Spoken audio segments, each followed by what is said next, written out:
우리가 앞 시간에 이스라엘 산에 심판을 선포하셨던 여호와 하나님께서 왜 다시 이스라엘 산을 회복시키시는가? 하나님은 이랬다 저랬다 하시는 분이 아니에요. 하나님은 심판한 이스라엘 산을 회복시키실 때는 이유가 있어요. 바로 여호와 하나님의 거룩한 이름이 더럽힘 당하는 것을 계속해서 두고 볼 수 없는 거예요. 그래서 여호와 하나님은 이스라엘 산, 심판한 이스라엘 산을 회복시키는 명분으로 자신의 거룩한 이름 회복을 우리한테 말씀을 했어요. 자, 그러면 여호와 하나님이 자신의 이름을 회복한다고 해서 바벨론 포로로 잡혀간 족속들이 무조건 돌아올 수 있는가? 아니에요. 바벨론 포로로 잡혀간 족속들이 가나안 땅으로 돌아온다는 것은 70년 동안 황폐화되었던 회복된 땅을 그들에게 준다는 뜻이잖아요. 그럼 아무나 그 땅을 받을 수 있는가? 여호와 하나님의 이름의 회복은 백성들의 포로로 잡혀간 백성들의 회복과 직결되어 있어요. 바로 24절에서 36장 24절에서 27절 말씀은 가나안 땅을 다시 기업으로 받을 자가 어떤 자들인가? 다른 말로 표현하면 여호와의 거룩한 이름 회복과 더불어서 거기에 걸맞는 백성은 어떻게 회복되는가를 다루고 있는 본문이에요. 자, 24절 말씀 한번 보세요. 내가 너희를 여러 나라 가운데서 인도하여 내고 여러 민족 가운데서 모아 데리고 고국 땅으로 들어갈 것이다. 여호와 하나님께서 심판을 하셨으니까 북이스라엘 족속들도 흩어졌고 남유다 족속들도 흩어졌어요. 그 흩어진 모든 곳에서 이스라엘 족속들을 다시 모아서 여호와 하나님께서 가나안 땅으로 돌아오게 하셔요. 그런데 그냥 돌아오게 하시지 않아요.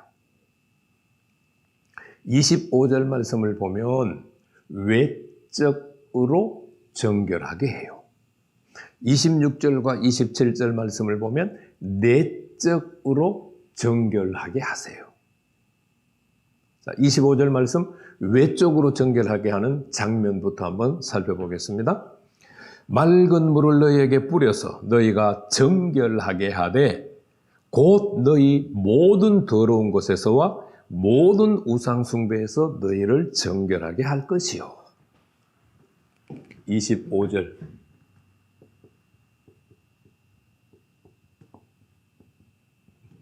맑은 물을 포로로 잡혀간 백성들에게 뿌린다. 그래서 그들의 모든 더러운 것과 모든 우상 숭배의 더러움에서부터 정결하게 한다. 그러면 여기서 말하는 물은, 맑은 물은 뭘 얘기할까? 아마도 이 맑은 물은 민수기 19장에 기록되어져 있는 붉은 암송아지의 재로 만든 정결케 하는 물을 의미하는 것으로 보여요. 민수기 19장에 붉은 암송아지 재로 만든 물. 지금 이 민수기 19장 장면은 상황을 우리가 조금 이해하는 것이 필요해요. 이제 이스라엘 백성들은 출애굽해서 신의 광야에 와서 언약을 맺었잖아요. 그래서 이제 율법을 받았잖아요. 그리고 성막을 건설하게 되고 그 성막에서 지킬 다양한 제사법과 절기 규례들을 받았어요. 그리고는 이제 출발을 해요. 그러면 이제 앞에 뭐가 있다는 이야기예요? 전쟁이 있다는 이야기예요. 전쟁이 일어나게 되면 많은 시신들을 만질 수밖에 없어요. 그러면 부정해지잖아요. 지금까지 하나님이 주신 법규에 의하면 부정해져요. 전쟁에 나갔던 모든 군사들은 부정해져요. 그러면 이 부정해진 사람들과 부정해진 전쟁의 기구들, 뭐 칼, 화살, 강목 이런 것들은 그러면 어떻게 정결하게 할 것인가? 그것을 위해서 하나님께서 민수기 19장 말씀을 기록을 했어요. 붉은 암송아지를 제사장이 잡아요. 그리고 제사장이 먼저 잡아요. 그냥 잡고 난 다음에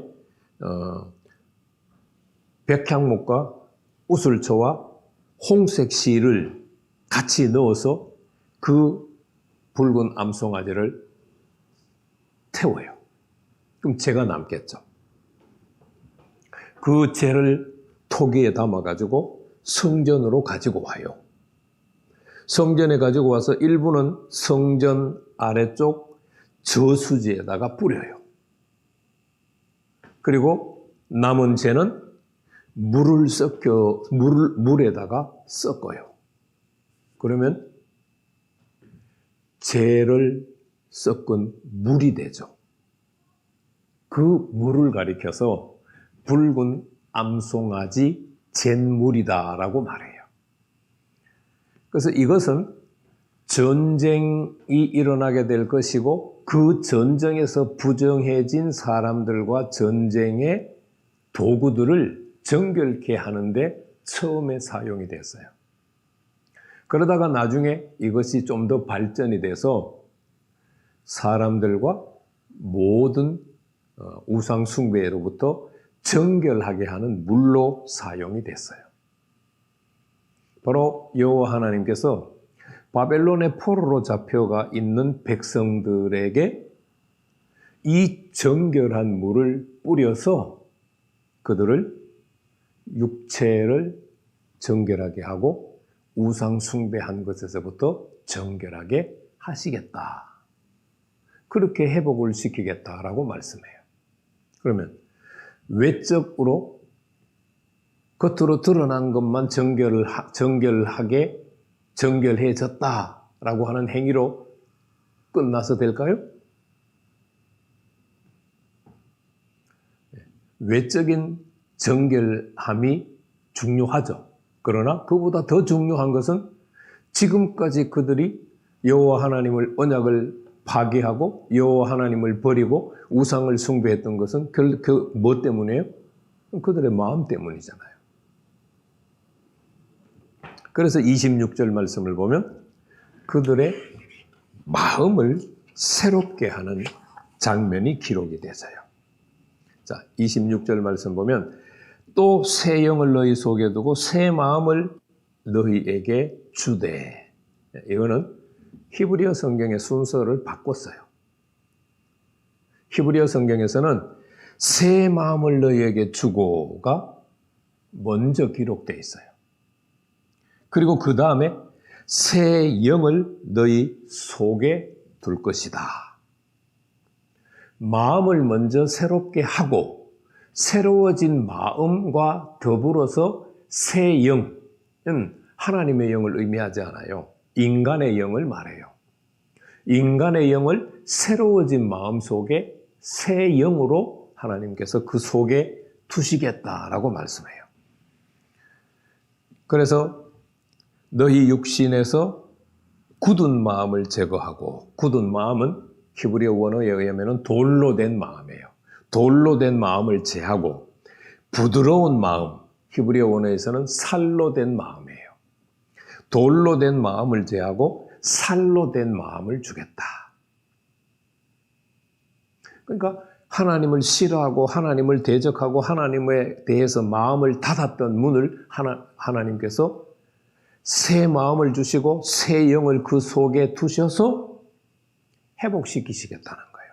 하나님에 대해서 부드러운 마음을 가지고 하나님을 찾고 싶은 마음을 주고 하나님이 주신 율법의 말씀들, 규례들을 지키고자 하는 마음을 주시겠다는 거예요. 자, 그럼 여기서 새 마음을 주겠다고 하는 것은 뭐에 기초한 말씀일까?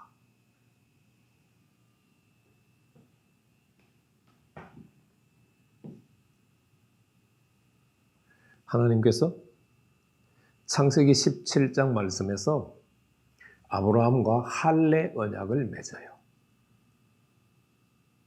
그 할례 언약을 맺으면서 사내 아이 난지 태어난 지 8일 만에 8일째에 사내 아이의 표피를 잘라내는 것을 우리가 할례라고 하잖아요. 그 할례는 영원한 규례예요. 그 할례를 하면 하나님의 백성이 되고 할례를 행하지 않으면 하나님의 백성에서 끊어져요.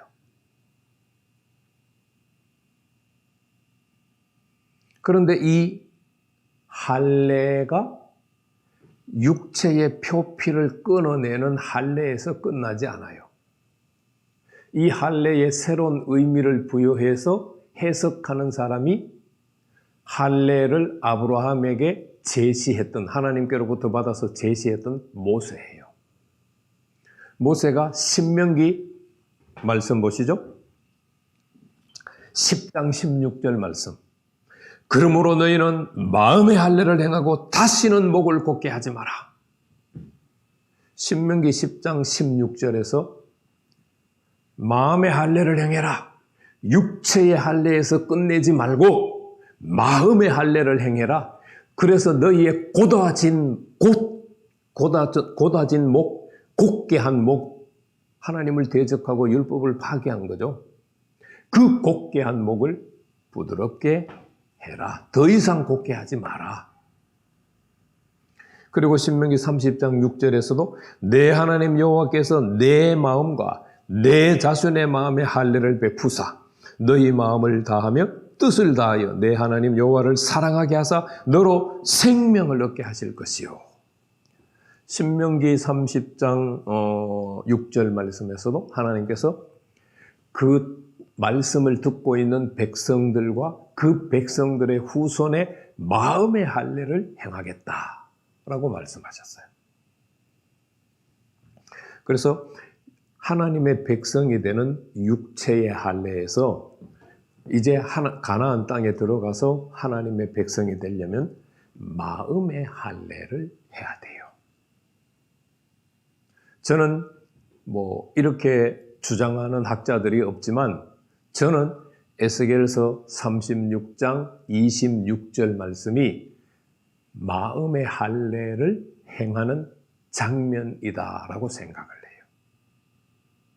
그들의 마음이 굳어졌기 때문에 그들의 마음이 하나님을 떠나고 하나님이 주신 언약 관계를 파기했고 율법과 규례를 지키지 않는 굳은 마음으로, 돌 같은 마음으로 바뀌어버렸잖아요. 그런데 그 돌 같은 마음이 하나님을 향해서 마음 문이 열리고 다시 하나님을 경배하고자 하는 마음이 일어나고 하나님과 맺은 언약을 지키고자 하는 마음이 회복되려면 마음의 할례를 받지 않고는 불가능해요.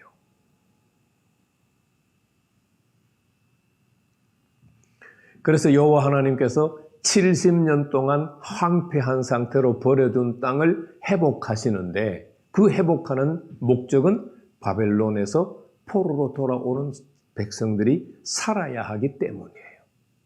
그런데 그 땅을 아무에게나 주시지 않겠다는 거예요. 누구에게 주시겠다? 마음의 할례를 받은 자들에게 주시겠다고 말씀하시는 거예요.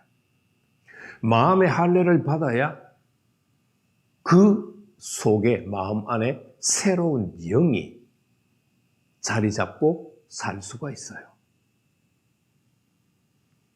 자, 여기서 끝나지 않아요. 27절 말씀을 보시면은요, 또는 없어요. 그러므로 이제 우리 한글 성경은 해석을 안 했어요. 히브리어 성경에 해석을 안 했어요. 또는 없는데 한글 개역 개정역에서는 또를 붙였고, 그러므로는 히브리어 원문에 있는데 빼버렸어요. 그러니까 히브리어 성경대로 하면 그러므로 내 영을 너희 속에 두어 너희로 내 율례를 행하게 하리니 너희가 내 규례를 지켜 행할지니라. 자, 마음의 할례가 행해져야 그 다음에 하나님의 영을 그 백성들에게 주실 수 있다는 거예요.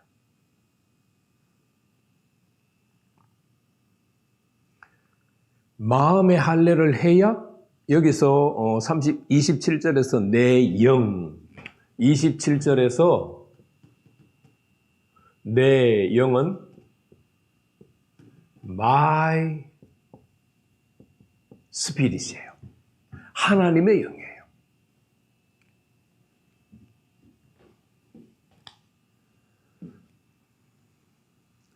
그리고 우리가 이렇게 생각할 수 있죠. 이스라엘 백성들이 점점 하나님을 버리고 하나님에게서 떠나가고 언약을 파기하고 율법과 규례를 지키지 않으니까 그들의 마음이 닫아졌어요. 닫혔어요. 그래서 하나님의 영이 그들과 함께 하지 않는 거예요. 그런데 마음의 할례를 행하고 나니까 하나님의 백성으로 다시 지위가 신분이 회복이 돼요. 그러니까 하나님께서 다시 하나님의 영을 그들 속에 두시는 거예요. 그들의 마음이 굳어지고 하나님을 떠나고 율법을 지키지 않을 때는 어떻게 됐어요? 27절 말씀, 율례를 행하지 않게 되고 규례를 지키지 않은 거죠. 그런데 마음의 할례를 받아서 그들의 영이 그 속에서 살아나게 되고 하나님께서 하나님 자신의 영을 그 마음 속에 두시니까 그들이 이제 버렸던 율법을, 규례를 다시 행하고 지키는 역사가 일어나는 거예요. 이 말씀은 로마서 2장 28절, 29절과 연결이 됩니다. 할례 언약의 신학적 해석에서 제가 말씀드렸던 내용입니다. 여러분들이 할례 언약의 신학적 해석을 다시 한번 찾아서 보시기를 바랍니다. 자, 하나님께서 70년 동안 황폐화되었던 땅을 아무에게나 주시지 않아요. 누구에게 주신다고요? 마음의 할례를 받은 자들에게 그 땅을 주시는 거예요. 마음의 할례를 받았다고 하는 말은 무슨 의미라고요? 그 사람의 영이 살아났고 그 사람 안에 하나님의 영이 주어진 사람들이에요.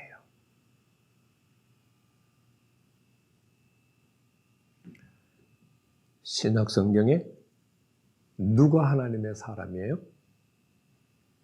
로마서 8장 9절, 10절, 11절 말씀 한번 읽어보세요. 이 사람이 하나님의 사람이다? 어떻게 하나님의 사람이에요? 이 사람은 하나님의 사람이 아니야? 어떻게 하나님의 사람이 아니에요? 네. 그리스도의 영이 있으면 하나님의 사람이에요. 그리스도의 영이 없으면 하나님의 사람이 아니에요.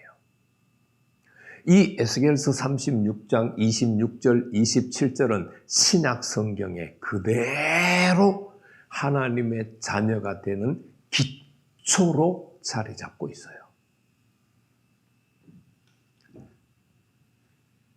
하나님께서 아무에게나 회복시킨 가나안 땅을 주시지 않아요. 마음의 할례를 받고 하나님의 영을 새롭게 받은 자들에게 그 땅을 주세요. 자, 이 말씀을 정리하면서 내 안에는 그리스도의 영이 있는가? 내 안에는 그리스도의 영이 없는가? 한번 깊게 세밀하게 살펴보시기를 바라요. 내 안에 그리스도의 영이 있는 사람의 특징이 뭘까요? 오늘 27절 말씀에 의하면 하나님의 말씀을 지켜 행하는 사람들이에요.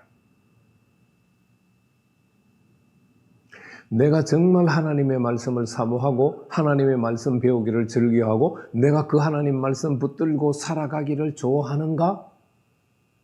아니면 나는 그냥 대충 하나님을 믿고 그 하나님을 통해서 복만 받으면 된다고 생각하는 사람인가? 오늘 이 말씀을 통하여서 여러분들이 내 안에 하나님의 영이 있는지, 성령님이 계시는지 안 계시는지를 한번 깊게 살펴보는 시간 되기를 축복합니다.